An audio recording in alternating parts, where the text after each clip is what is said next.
Is this some kind of joke, or did you actually think I'd sit here with him? The laughter wasn't loud, but it cut clean enough to turn heads across the softly lit restaurant, where glasses clinked gently and low conversations floated like background music until they didn't. Until everything seemed to pause around that single table near the window, where Ethan Cole sat perfectly still, his hand resting lightly on the polished wood, the reflection of warm golden light catching the metal edge of the cane beside his chair, his posture straight, composed, as if the moment hadn't just cracked open in front of him, as if humiliation wasn't quietly spreading through the room like a slow-moving shadow, and across from him, the woman he was supposed to meet, his blind date, leaned back with a sharp, disbelieving smile, her manicured fingers tapping against her wine glass as she glanced down at his cane, then back at his face, then back again, like she couldn't decide which part of him offended her more. I mean, seriously, she continued, not bothering to lower her voice. They didn't even warn me. And a couple at the next table exchanged an awkward glance before quickly looking away, pretending their menus had suddenly become fascinating, while Ethan simply inhaled, slow and steady, the kind of breath that comes from years of learning how not to react, how to absorb moments like this without letting them show, because reacting would mean giving it weight, giving it power, and he had learned, the hard way, that people like her fed on that. So instead, he reached for his water glass, his fingers steady, his movements controlled. But the woman wasn't finished. I'm not signing up to be someone's caretaker, she added with a short laugh, as if she had just delivered the punchline of a joke. And somewhere behind her, a chair scraped faintly against the floor, the only sound brave enough to interrupt the silence that followed. And still, Ethan said nothing, his gaze lowering just slightly, not in shame, but in quiet calculation, in observation, in that familiar internal distance he created whenever the world decided to reduce him to a single visible detail. And for a moment, it almost worked, almost stayed contained, until the woman abruptly reached for her purse, standing up with a dismissive shake of her head. Good luck, she said flatly. Already turning away, already done, leaving behind an untouched plate, a half-full glass of wine, and a man who hadn't moved, hadn't protested, hadn't asked her to stay, because he already knew she wouldn't. And as her heels clicked sharply across the marble floor and disappeared into the night beyond the glass doors, the restaurant slowly exhaled, conversations hesitantly resuming, though softer now, careful, like everyone was pretending they hadn't just witnessed something they couldn't quite name. And Ethan remained where he was, alone at the table, the warm light still falling across him, the cane still resting quietly at his side. And for a brief second, something shifted in his eyes, not anger, not sadness, but something quieter, something heavier, like a question he had asked too many times before and still hadn't found the answer to.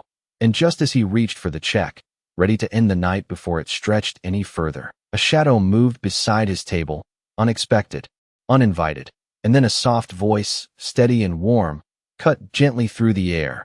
Then I guess she didn't deserve the seat. The voice lingered just long enough to feel real, not rehearsed, not careful, but certain, and Ethan paused with the check still between his fingers, his gaze lifting slowly as if he needed to confirm that someone had actually spoken to him that way, not with pity, not with discomfort, but with something unfamiliar, something steady. And when he looked up, he found her already pulling the empty chair across from him, the soft scrape against the floor barely noticeable compared to the quiet shift it created in the air around them. I hope you do not mind, she added, her tone calm, almost casual, as if stepping into someone else's unfinished dinner was the most natural thing in the world.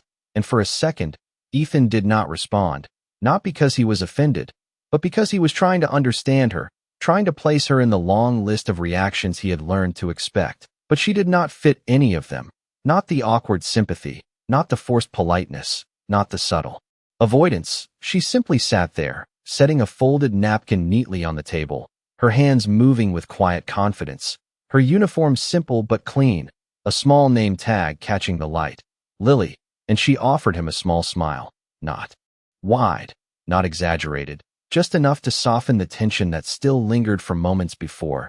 You looked like you could use better company, she said, glancing briefly toward the door where his date had disappeared, then back to him, her expression steady, And something about the way she said it, not dramatic, not apologetic, made the words land differently, as if she was not trying to fix what had happened, only to acknowledge it, and Ethan exhaled slowly, setting the check back down on the table, his fingers relaxing just slightly.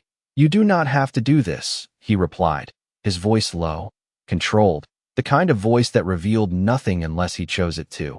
But Lily shook her head gently, already reaching for the menu as if she had made up her mind long before he spoke. "I know," she said simply, and that was it. No explanation, no justification, just a quiet decision that did not need approval. And for the first time that evening, the weight in Ethan's chest shifted, just enough to notice, as the soft hum of the restaurant returned around them, the clinking of glasses, the low murmur of conversations. But now it felt different, less sharp, less exposed, and Lily glanced back at him, tilting her head slightly. "So," she continued, her tone light, but not forced. "What were you planning to order before she decided she was too important to stay?" And there was a hint of something there, not mockery, but a quiet defiance on his behalf, and Ethan found himself almost smiling, just barely, the kind of expression that surprised even him, because it had been a long time since anyone had spoken to him without measuring their words, without adjusting their tone the moment they noticed the cane, and he leaned back slightly, considering her question as if it mattered, as if this moment, simple as it was, deserved to be treated like something real. "I had not decided yet," he admitted, and Lily nodded as if that was perfectly reasonable, flipping the menu open and scanning it quickly before placing it between them, not sliding it toward him, not taking control, but sharing it, her finger tracing down the page as she spoke. "Then we can decide together." And there it was again, that quiet insistence, not on helping him, not on making him feel better, but on including him, on meeting him exactly where he was without lowering or raising him to fit some expectation. And Ethan watched her for a moment, studying the way she moved, the way she spoke, the way she did not once glance at his cane or hesitate in her words.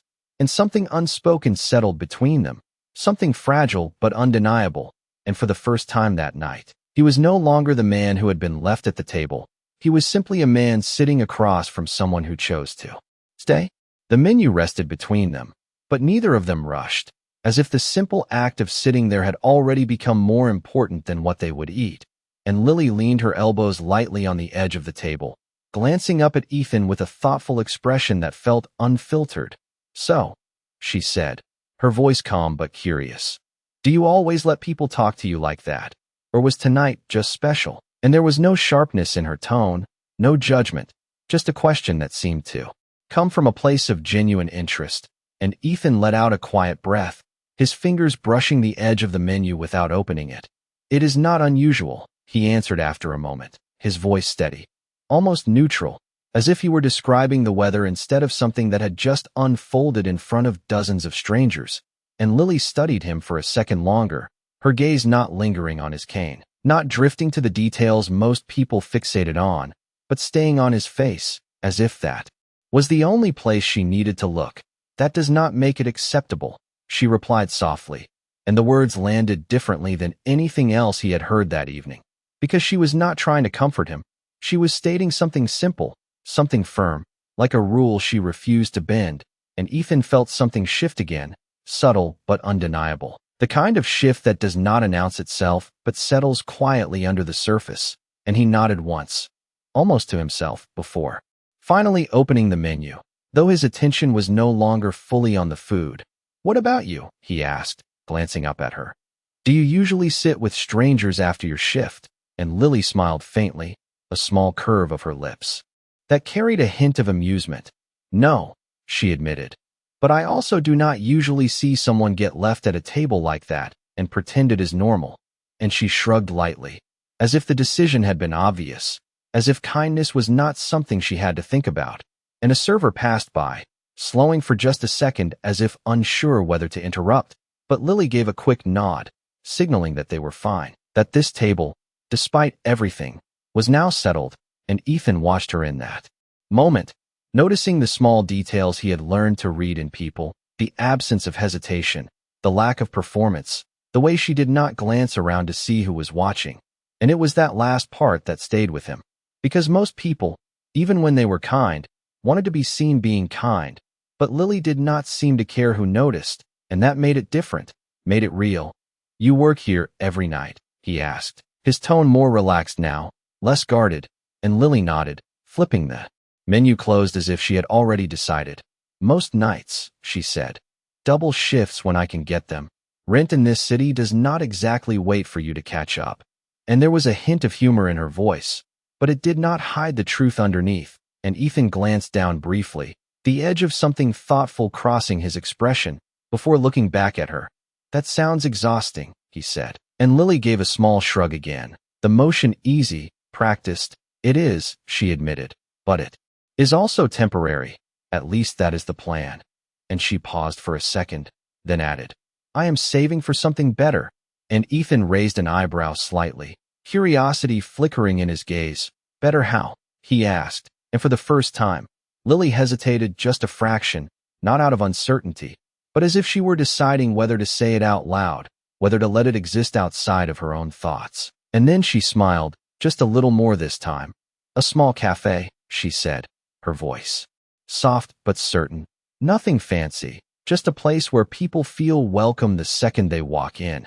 And Ethan held her gaze for a moment longer than necessary, something unreadable passing through his eyes, because, for the first time that evening, he was not thinking about what had been taken from him or what people assumed about him.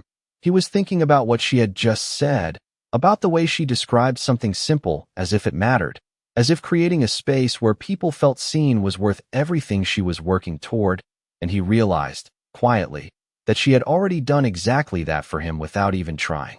The conversation lingered in a quiet rhythm, the kind that did not need effort to continue.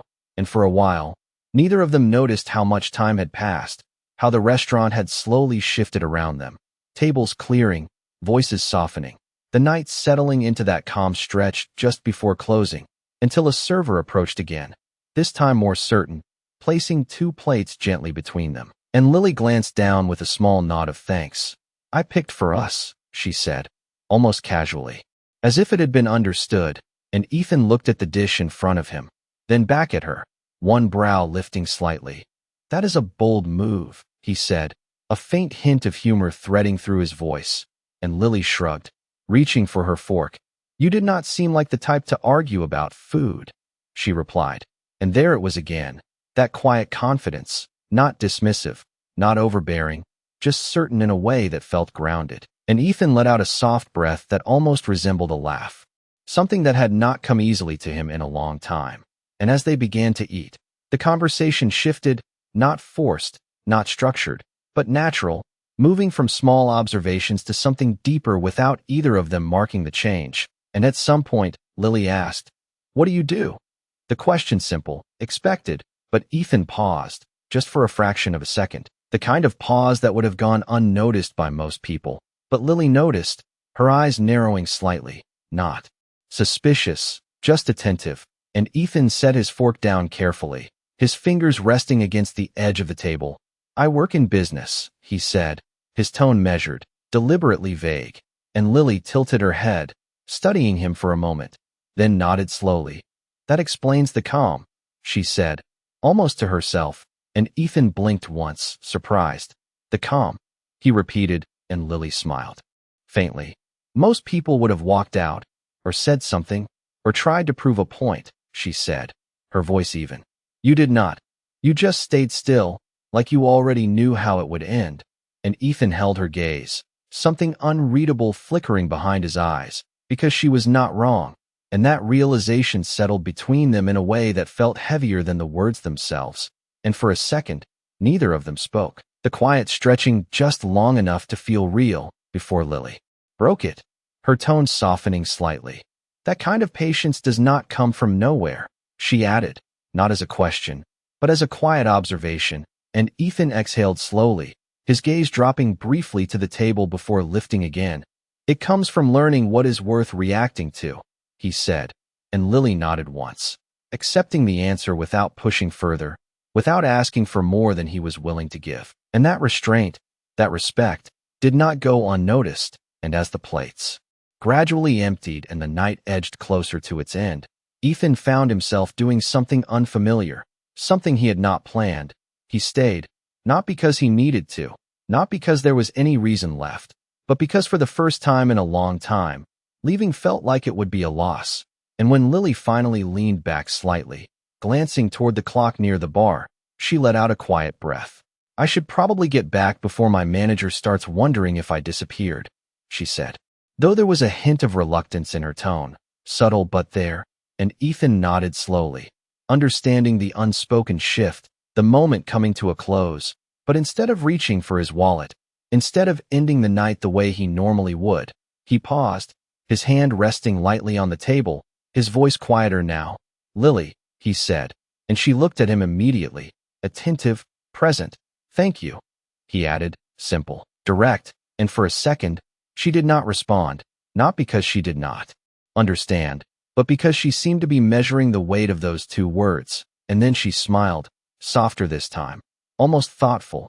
You are welcome, she said, and as she stood, smoothing her apron with a small, practiced motion, she reached for the check before he could, her fingers quick, decisive, and Ethan frowned slightly, watching her. What are you doing? He asked, and Lily did not look up as she spoke, her tone light but firm. Finishing what I started, she said, and when she finally met his gaze again, there was something steady in her expression, something that left no room for argument. Tonight, you do not pay, she added, and for the first time that evening, Ethan had no response, because it was not about the money. It never had been. It was about what the gesture meant, and somehow, she understood that without him ever having to say it. For a moment, Ethan simply watched her, the check now in her hand, her fingers already folding it neatly as if the decision had been made long before he could question it. And something about that quiet certainty unsettled him in a way he was not used to, not because it challenged his control, but because it removed the need for it entirely, and he reached slightly forward, his voice calm, but firmer this time. Lily, that is not necessary. But she shook her head almost immediately, not dismissive, not stubborn, just sure. I know, she said again, the same two words, carrying the same quiet weight, and she turned just enough to place the check at the edge of the table, signaling to the passing server with a small nod, a motion so natural it felt like she had done this 100 times, not as a gesture, but as a choice she believed in. And Ethan leaned back slightly, studying her, trying to understand the line she had drawn, because it was not about generosity, not about impressing him, not about proving anything.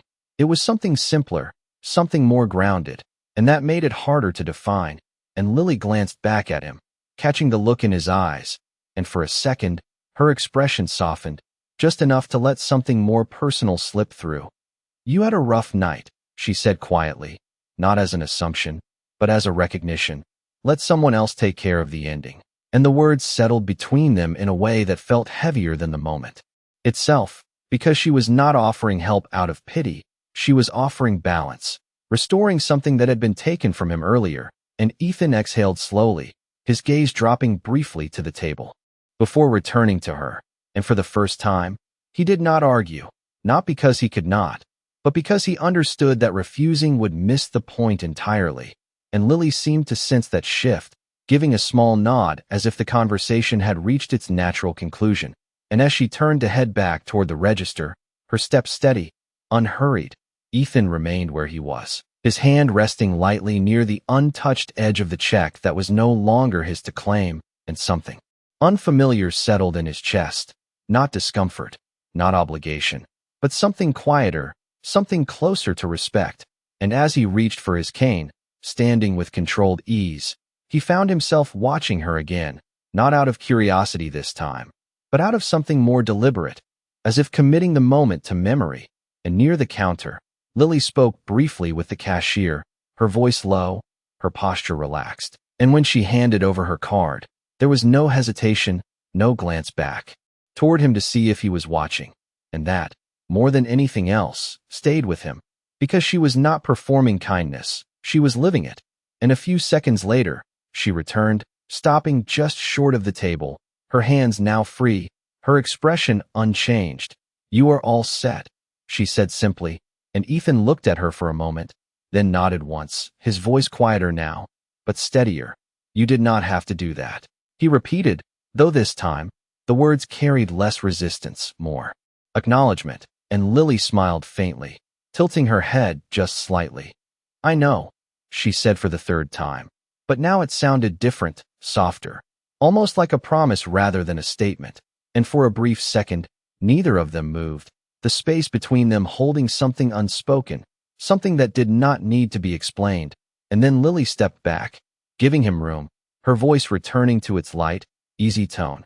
"Get home safe, Ethan," she added, and the sound of his name caught him off guard, just enough to shift his focus, and he realized, quietly, that he had told her earlier without thinking, without guarding it the way he usually did, and now, hearing it from her, it felt different, more grounded, more real, and he gave a small nod in return. "You too, Lily," he said, and as he turned toward the exit, the cool air beyond the glass doors waiting just a few steps away, he paused for a fraction of a second, not turning back, not calling out, just standing there long enough to recognize the shift that had taken place, because something had changed, not in the world around him, not in the way people would see him tomorrow, but in the way one person had chosen to see him tonight. And for the first time in a long time, that was enough to matter. The night air outside was cooler than Ethan expected, a steady breeze brushing against his face as he stepped onto the sidewalk, the soft glow of the restaurant fading behind him while the city carried on in its usual rhythm, distant traffic humming, footsteps echoing faintly against concrete. And for a moment, he stood there without moving, his hand resting on the handle of his cane, his gaze unfocused as if he were still somewhere between the table he had just left and the world waiting in front of him. And then he exhaled slowly, a breath that seemed to release more than just the tension of the evening, because something about what had just happened refused to settle into the past. It lingered, quietly, persistently, and as he made his way toward the black SUV waiting at the curb, the driver already stepping out to open the door, Ethan lifted a hand slightly, stopping him before he could. "I have it," he said, his voice calm, and the driver nodded immediately, stepping back, without question, and Ethan slid into the back seat with practiced ease, the door closing softly behind him, sealing off the noise of the street, leaving only the muted quiet of the interior. And for a few seconds, neither of them spoke, until the driver glanced at him through the rearview mirror. "Home, sir?" he asked, and Ethan paused, his gaze shifting briefly to the window, where the reflection of the restaurant's entrance was still visible in the glass, just faint enough to blur. "Not yet," he replied, his tone thoughtful, and the driver hesitated for a fraction of a second before nodding, accustomed to these moments, these unplanned detours that came without explanation. And as the car idled at the curb, Ethan reached into the inside pocket of his jacket, his fingers brushing against something small, something folded, and he pulled it out slowly, his eyes lowering as he opened it just enough to recognize what it was. The receipt, her receipt, the one she had insisted on paying, now left behind on the table when she returned his card without him noticing. And for a moment, he simply stared at it, the numbers printed neatly, the timestamp marking the exact minute that everything had shifted, and beneath it, a small handwritten line in ink that had not been there before. "You are not less. They just did not see you." And Ethan's grip tightened slightly around the paper, not enough to wrinkle it, just enough to feel it, as if confirming that it was real, and he leaned back against the seat, his gaze still fixed on the words, replaying the evening in fragments, the laughter, the silence, the chair scraping as she sat down without asking, the way she spoke to him without hesitation, without adjustment, without that subtle change people always made the moment they noticed. And something about it refused to leave him, refused to be categorized as just another interaction, because it was not, it was different, and that difference unsettled him in a way he could not ignore. And after a moment, he looked up again, his voice quieter now, but more certain. "Find her," he said, and the driver blinked once, caught slightly off guard. "Sir?" he asked, just to confirm, and Ethan nodded once, his gaze returning to the receipt in his hand. "The waitress," he added, "Lily," and the name felt unfamiliar in his voice, not because he had not said it before, but because this time, it carried intention, and the driver nodded slowly, already reaching for the console. "Yes, sir," he replied, and as the car finally pulled away from the curb, merging into the flow of traffic, Ethan remained still in the back seat, the city lights passing in blurred reflections across the window. The receipt still held carefully between his fingers, because for the first time in a long time. This was not about control, not about testing people, not about observing from a distance.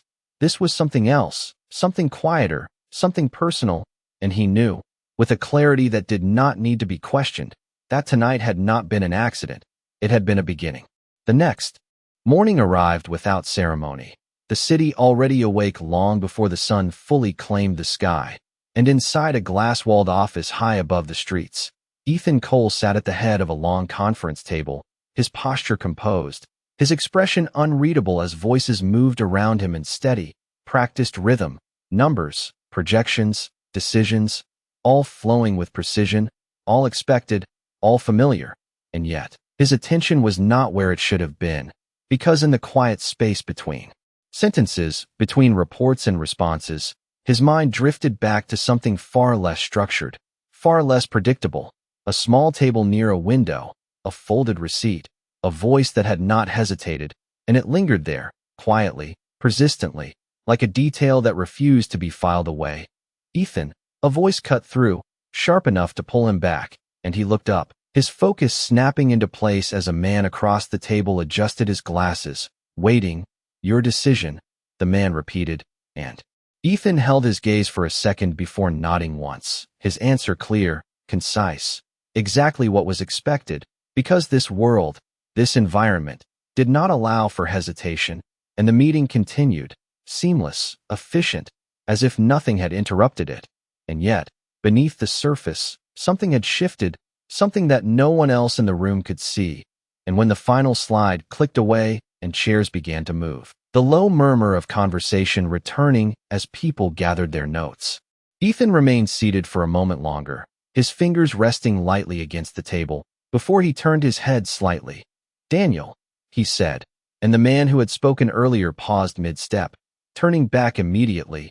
Yes, sir, he replied, his tone respectful, attentive, and Ethan held his gaze, just long enough to signal that what he was about to say was not part of the usual routine. I need you to look into someone, he said, his voice even, but quieter now, more deliberate, and Daniel nodded once, already reaching for his tablet, accustomed to requests that required precision, discretion. Of course, he said. Who am I looking for? And Ethan paused for the briefest moment, not because he had forgotten, but because saying it out loud made it real in a different way. Her name is Lily Carter, he said, and the name settled into the space between them with a weight that did not go unnoticed, and Daniel glanced up briefly, a flicker of curiosity passing through his expression before it disappeared just as quickly, replaced by professional focus. Do we have a last known location? He asked, and Ethan nodded slightly. A restaurant on West 47th Street, he replied. She works there.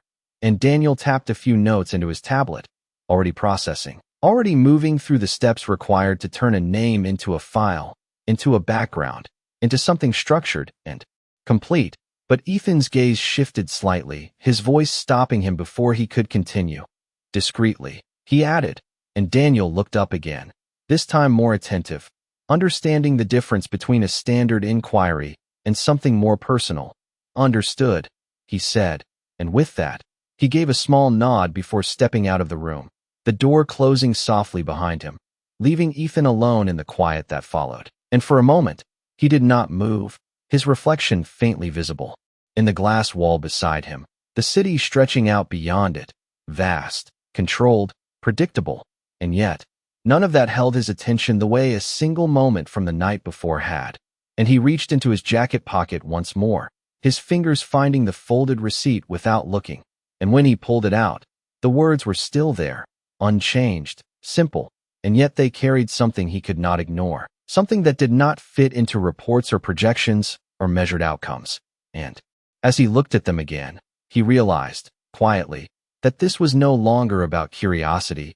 It was about something far more rare, something he had not expected to find, not in a crowded restaurant, not in a moment that most people would have forgotten by morning. And yet, here it was, still present, still unresolved, and for the first time in a long time, Ethan allowed himself to follow it. By the time evening settled back over the city, Lily was already halfway through another shift, the rhythm of the restaurant moving around her in familiar patterns, orders called out, plates carried, conversations blending into a constant hum that never fully stopped. And yet her mind drifted more than usual, not enough to slow her down, not enough to make mistakes, but enough that she caught herself pausing for a second too long while refilling a glass, her thoughts slipping back to the night before, to a man who had not reacted the way most people did, who had not tried to prove anything, who had simply existed in a space that had not been kind to him. And she exhaled quietly, shaking the thought away as she moved toward the kitchen, because moments like that did not usually come back. They passed, they stayed where they happened, and life moved forward whether you thought about them or not. Lily, a voice called from behind the counter, sharp enough to pull her back into the present, and she turned immediately, nodding as her manager handed her a small slip of paper. Table 12 needs this run to go out now, he said, already turning away before she could respond. And Lily took the order without hesitation, her movements quick, efficient, the routine grounding her again. And for the next hour, everything returned to normal, or at least what passed for normal in a place that never really slowed down. Until it did, just briefly, when the front door opened and the shift in. Energy was subtle but noticeable, not loud, not disruptive, just different, the kind of difference that made a few heads turn without anyone fully understanding why. And Lily glanced up out of habit, expecting another group of customers, another familiar interaction, but instead, she saw a man in a tailored suit step inside, his posture straight, his presence quiet but deliberate, and for a second, she did not recognize him, not because he had changed, but because he did not belong to this place in the way the others did. And then her eyes shifted slightly, catching the detail that anchored the recognition, the cane, and something in her expression paused, just for a fraction of a second, before settling back into its usual calm, and she turned back to her tray, finishing what she had been doing, because whatever this was, it did not change the fact that she still had tables to serve, orders to carry, responsibilities that did not wait for moments to unfold. And across the room, Ethan stood just inside the entrance, his gaze moving once, briefly, before finding her, and he did not call out, did not step forward immediately. He simply waited, giving her the space to finish what she had started, the same way she had done for him the night before. And when Lily finally approached, her steps steady, her expression composed, there was no surprise in her voice, only quiet acknowledgement. "You found your way back," she said, and Ethan nodded once, his gaze steady on hers. "I said thank you," he replied. But I did not finish the conversation, and Lily tilted her head slightly, studying him for a moment, as if measuring the intent behind his words, before a faint smile touched her lips. "Most people would have considered that conversation finished," she said, and Ethan held her gaze without hesitation. "Most people are not you," he answered, and for a second, neither of them spoke, the noise of the restaurant continuing around them, unchanged, while something quieter settled between them, something that did not need explanation, only time. For a moment, Lily did not respond, not because she did not understand what he meant, but because she was deciding how much of this moment she wanted to treat like something unusual, and after a second, she gave a small nod, glancing briefly toward the tables behind her before looking back at him. "I have about 3 minutes before someone starts wondering where I disappeared to again," she said, her tone light, but grounded in reality. And Ethan inclined his head slightly, acknowledging the constraint without pushing against it. "Then I will not waste them," he replied, and there was something different in his voice this time, less guarded, more direct, as if whatever distance he usually maintained had shifted just enough to let something more honest through. And Lily crossed her arms loosely, not defensive, just settled, waiting, and Ethan reached into his jacket pocket once more, pulling out the folded receipt. The edges now slightly softened from being handled, and when he held it out toward her, she recognized it immediately, her gaze dropping for a second before lifting back to his face. "You kept it," she said quietly, not surprised, but thoughtful, and Ethan nodded once, his expression steady. "You wrote something on it," he said, and Lily gave a faint smile, almost apologetic but not quite. "I was not sure if I should," she admitted, "but it felt like you needed to hear it." And Ethan held her gaze, the receipt still between them. Most people would not have said anything, he replied, and Lily shrugged lightly, the motion familiar. Most people saw what they wanted to see, she said, her voice even.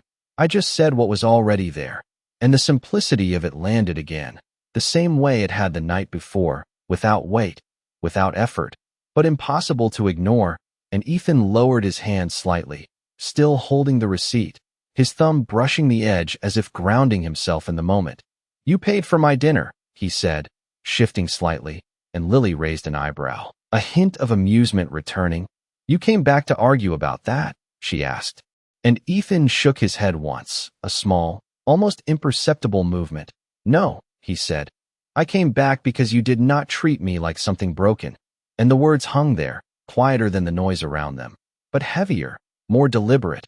And for a second, Lily did not respond, her expression changing just enough to show that she understood the difference, that she recognized what he was actually saying, and she glanced down briefly before looking back up, her voice softer now. You are not broken, she said, not as reassurance, but as a simple fact, and Ethan held her gaze, something shifting again, something deeper this time, because it was not about convincing him, it was about refusing to accept anything else, and a voice called her name from across the room, sharper this time, pulling her attention away, and Lily glanced over her shoulder, then back at him, the moment tightening as reality pressed back in. I have to go, she said, her tone apologetic but steady, and Ethan nodded, understanding without hesitation, and as she turned to leave, he spoke again, just once. Lily. And she paused, looking back at him, and he held up the receipt slightly, his voice calm but certain.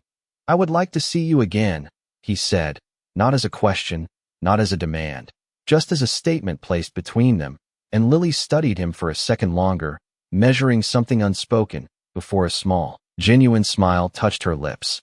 Then do not wait for another bad night, she replied, and with that, she turned, stepping back into the rhythm of the restaurant, leaving Ethan standing there with the receipt still in his hand.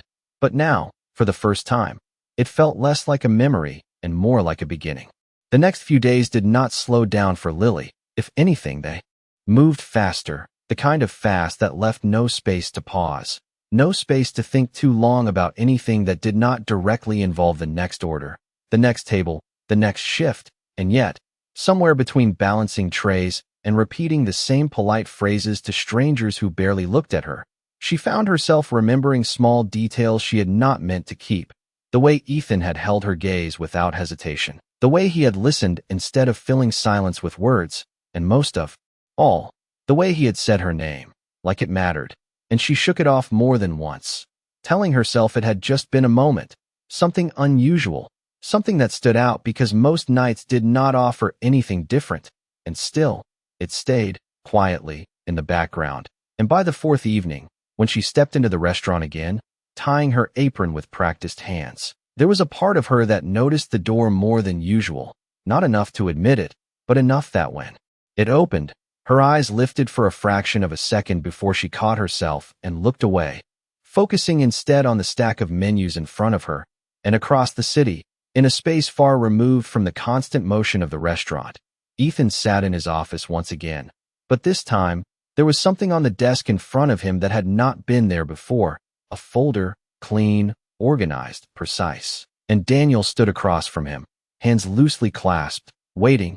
Everything you asked for, he said, his tone professional, but with a slight pause that suggested curiosity he would not voice. And Ethan looked down at the folder for a moment before opening it, his movements calm, deliberate, as his eyes moved across the pages, details, background, work history, hours logged, small notes that turned a person into something structured, something defined, and yet, as he read, there was a disconnect, because none of it captured what he had already seen, none of it explained the way she had acted without hesitation, without calculation, and after a moment, he closed the folder, his fingers resting lightly on top of it. She works double shifts most days, Daniel added, filling the silence. No record of complaints, no disciplinary issues, consistent performance. And Ethan nodded once, absorbing the information. Without reacting, before looking up, and outside of work, he asked, and Daniel hesitated just slightly, then answered, "Minimal activity, no significant financial backing, no external support system that we could identify." And the words were neutral, factual, but they carried an implication Ethan did not miss, and he leaned back slightly, his gaze thoughtful, because it aligned with what she had said, saving for something better, building something on her own. And for a moment, the room fell quiet again, until Ethan spoke, his voice steady, but with a clarity that left no room for misunderstanding. "I want her brought in," he said, and Daniel looked up immediately, attentive. "For what position?" he asked, already preparing to move forward. But Ethan's expression did not change. "We will decide that later," he replied. "For now, I want her here." And Daniel studied him for a brief second, recognizing the difference between a strategic decision and something more personal, before nodding once. "Understood," he said, and as he turned to leave, Ethan added one more thing, quieter this time, but no less deliberate. "Do not mention me," he said, and Daniel paused at the door, glancing back briefly. "You want it to be her choice," he said, more a statement than a question, and Ethan held his gaze for a moment, then nodded once. "Exactly," he replied, and as the door closed, leaving him alone once again, Ethan's attention shifted back to the desk, not to the reports, not to the schedules waiting to be reviewed, but to the folded receipt placed carefully beside them. And for the first time, the next move was not about control. It was about giving someone the chance to walk into something without knowing what waited on the other side. The message came at the worst possible time, or maybe the most ordinary, which somehow made it feel more disruptive, because Lily was halfway through carrying a tray of drinks when her manager called her name from behind the counter, his tone sharper than usual, and she turned carefully, balancing the glasses before setting them down at the nearest table. "I need you up front for a second," he said, already waving her over. And Lily frowned slightly, wiping her hands on her apron as she approached. "Did I mess something up?" she asked, her voice calm but alert, and her manager shook his head. Quickly, "No, nothing like that," he replied, though there was something different in his expression, something she could not quite place. "You have an opportunity," he added, the words sounding unfamiliar in this space, and Lily blinked once, taken off guard. "An opportunity," she repeated, and he handed her a clean envelope, her name printed neatly across the front in a way that immediately fell out of place against everything else around them. And for a second, she just looked at it, her fingers hovering before she finally took it, the weight of it surprisingly light, and when she opened it, her eyes moved quickly across the page, the words structured, formal, offering her an interview for a position at a company she recognized immediately, not because she had ever imagined being part of it, but because names like that existed in a different world, one she only ever passed by on her way to somewhere else. And she let out a quiet breath, lowering the paper slightly as she looked back at her manager. "Is this real?" she asked, not skeptical, but genuinely unsure, and he nodded once, just as confused as she was. "Came in this morning," he said, "addressed directly to you." And Lily glanced back down at the letter, reading the details again, the time, the location, the expectation, all of it precise, all of it far removed from the life she was standing in, and for a moment, she did not speak, not because she did not understand what it meant, but because she was trying to understand why. And her mind moved quickly, searching for a reason, a connection, something that would make sense of it. But there was nothing obvious, nothing that explained how her name had ended up there, and she folded the letter carefully, her fingers slower this time, more deliberate, before slipping it back into the envelope. "When is it?" her manager asked, leaning slightly closer, curiosity now clear in his tone. And Lily glanced down again, then back up. "Tomorrow morning," she said. And the words felt strange as soon as they left her mouth, because tomorrow morning was usually just another shift, another routine, another step in a pattern that rarely changed, and now, suddenly, it was something else entirely, and her manager let out a low whistle, shaking his head slightly.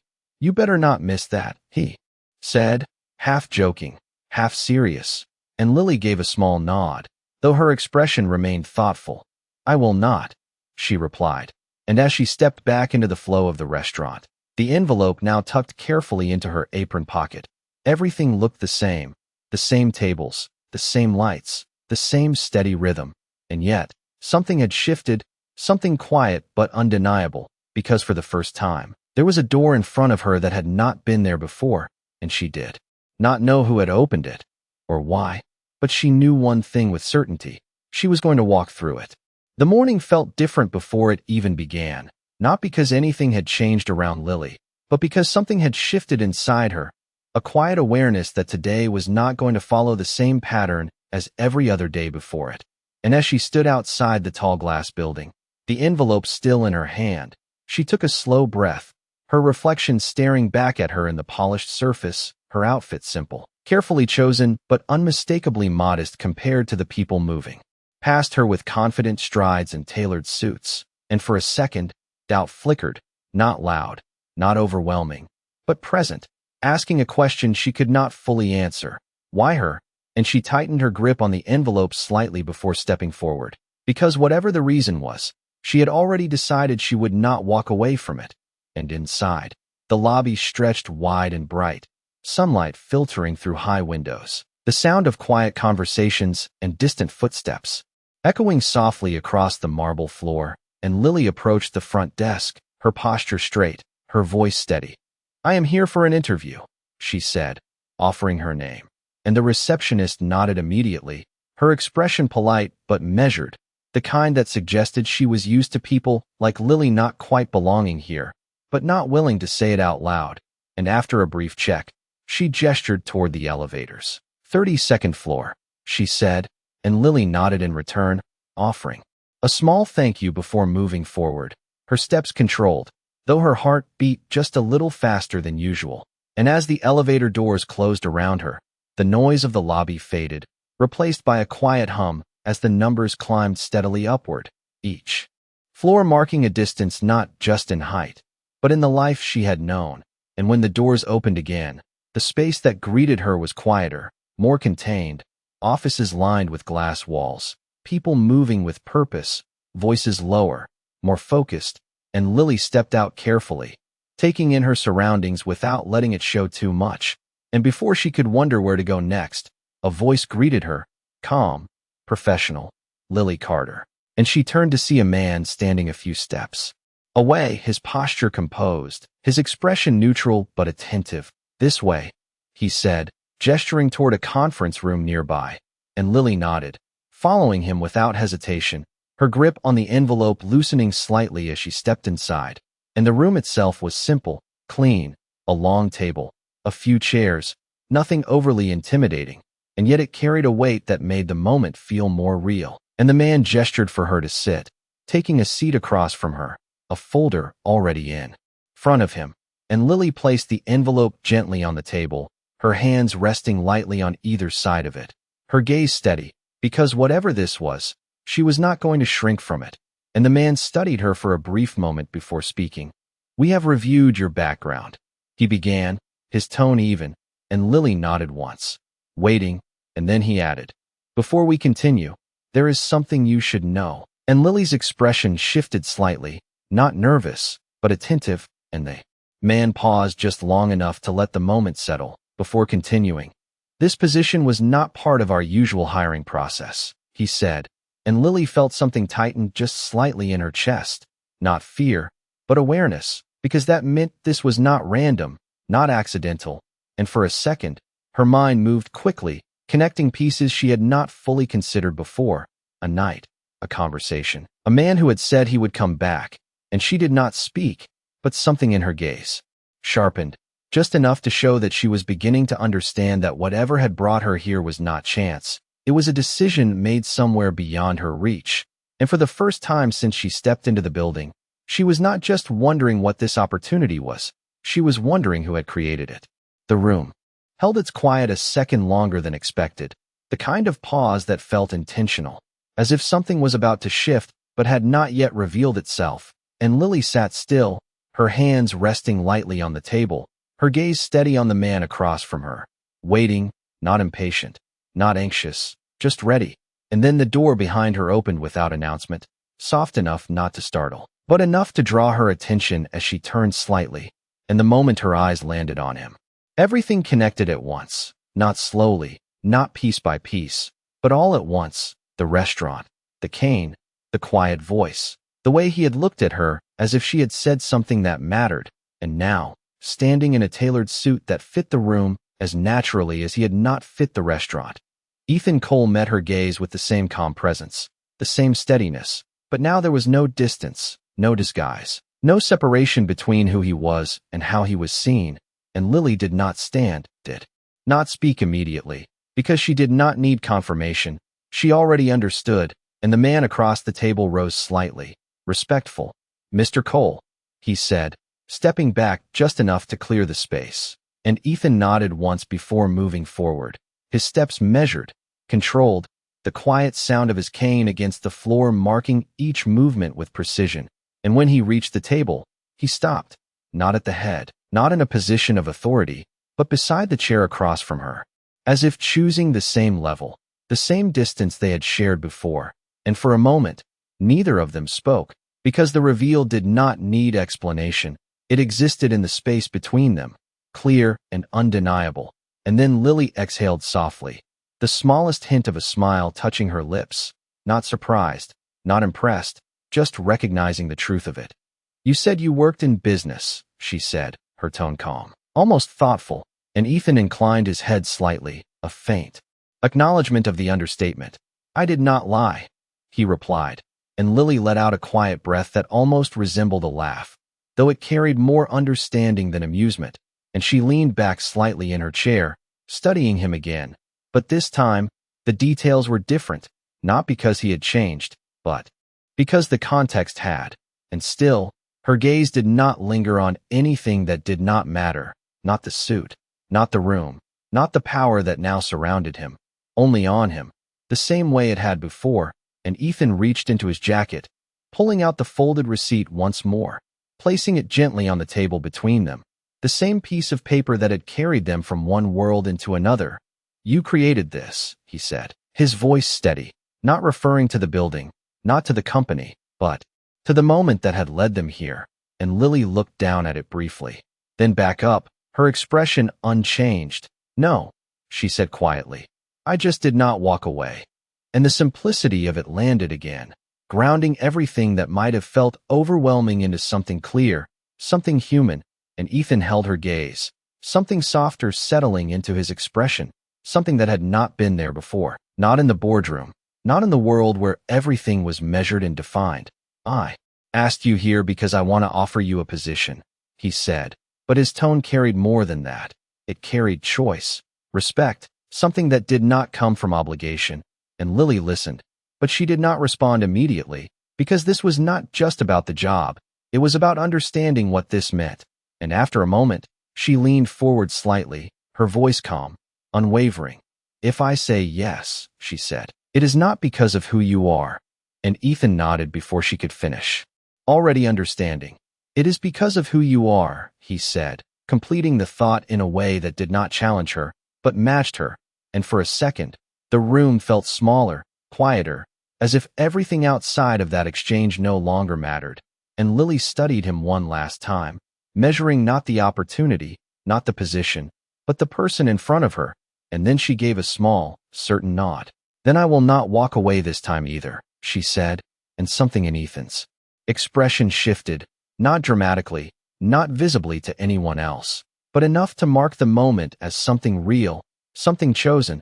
And as he extended his hand toward her, not as a CEO, not as a formality, but as a person meeting another at equal ground, Lily took it without hesitation, because from the very beginning, that had been the only thing that mattered. In this emotional journey from humiliation to dignity, a disabled millionaire finds himself judged and dismissed during what should have been a simple blind date, only for a humble waitress to step in with a quiet gesture that restores something far deeper than pride, as she chooses kindness without hesitation and treats him not as broken but as whole, setting the foundation for a powerful transformation that unfolds beyond a single night. This story captures the essence of millionaire stories, where true value is not measured by status, but by how people see each other in moments that matter most.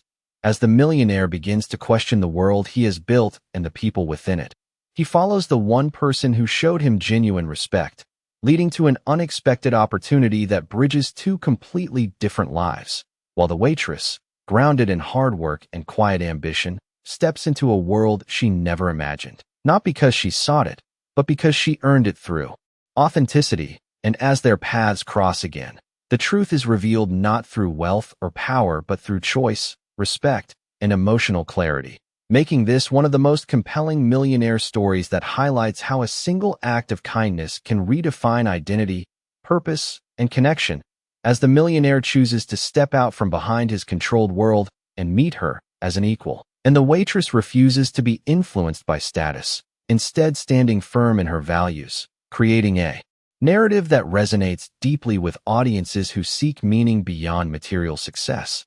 This is why millionaire stories continue to captivate, because they reveal that true transformation begins not with money, but with perspective.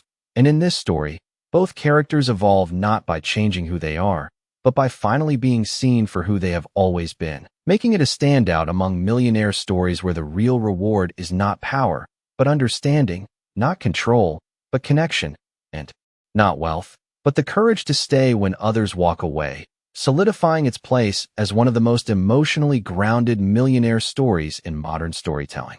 Character 1. A white male disabled millionaire. Age 38. Sharp facial features, short dark hair, clean-shaven, wearing a tailored navy suit, seated with a cane beside him, calm, intense expression, front-facing view, realistic lighting, no cartoon. No cartoon, no CGI, no illustration. Character 2. A white female waitress. Age 26, soft expressive face, light skin, warm brown eyes, natural makeup, tied back dark hair, wearing a simple diner uniform with apron, gentle confident expression, front-facing view, realistic lighting, no cartoon, no CGI, no illustration.